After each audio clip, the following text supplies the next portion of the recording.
আগন্তুক অসম বিধানসভাৰ নিৰ্বাচনৰ পৰিপ্ৰেক্ষিতত তিনিদিনীয়া কাৰ্যসূচীৰে আজি গুৱাহাটীত উপস্থিত হৈছে ভাৰতৰ মুখ্য নিৰ্বাচন আয়ুক্ত জ্ঞানেশ কুমাৰৰ নেতৃত্বত নিৰ্বাচন আয়োগৰ এটা প্ৰতিনিধি দল। আজি বিয়লিৰ ভাগত লোকপ্ৰিয় গোপীনাথ বৰদলৈ আন্তৰ্জাতিক বিমানবন্দৰত উপস্থিত হোৱা নিৰ্বাচন আয়োগৰ উক্ত প্ৰতিনিধি দলটোক ৰাজ্যিক মুখ্য নিৰ্বাচনী বিষয়া অনুৰাগ গোয়েলে আদৰণি জনায়। অসমত উপস্থিত হোৱা নিৰ্বাচন আয়োগৰ প্ৰতিনিধি দলটোৰ অন্যান্য বিষয়ববীয়াসকল হৈছে নিৰ্বাচন আয়ুক্তদ্বয় ডক্টৰ এছ সান্ধু আৰু ডক্টৰ বিবেক যোশী, জ্যেষ্ঠ উপ নিৰ্বাচন আয়ুক্তদ্বয় মনীষ গাৰ্গ আৰু ডক্টৰ পৱন কুমাৰ শৰ্মা, সঞ্চালক প্ৰধান আশিষ গোয়েল, উপদেষ্টা NN বুটলীয়া, সঞ্চালক বিদ্যাৰাণী কনহজাম ইত্যাদি।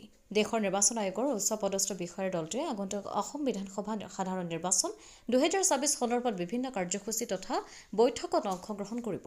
17 জানুৱাৰীত মহানগৰীৰ ৰেডিশ্যন ব্লু হোটেলত আয়োজন কৰা কাৰ্যসূচীত নিৰ্বাচন আয়োগে ৰাজনৈতিক দলসমূহৰ প্ৰতিনিধিসকলৰ সৈতে আলোচনাত মিলিত হ'ব।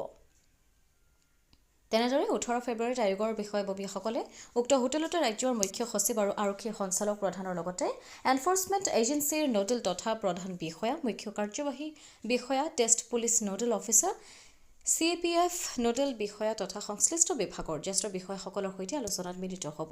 আনহাতে 18 ফেব্ৰুৱাৰীৰ বিয়লি ভাগত আয়োগৰ দলটোৱে এখন সংবাদমেল সম্বোধন কৰিব আৰু বুথ পৰ্যায়ৰ বিষয়াসকলৰ সৈতে মত বিনিময় কৰিব।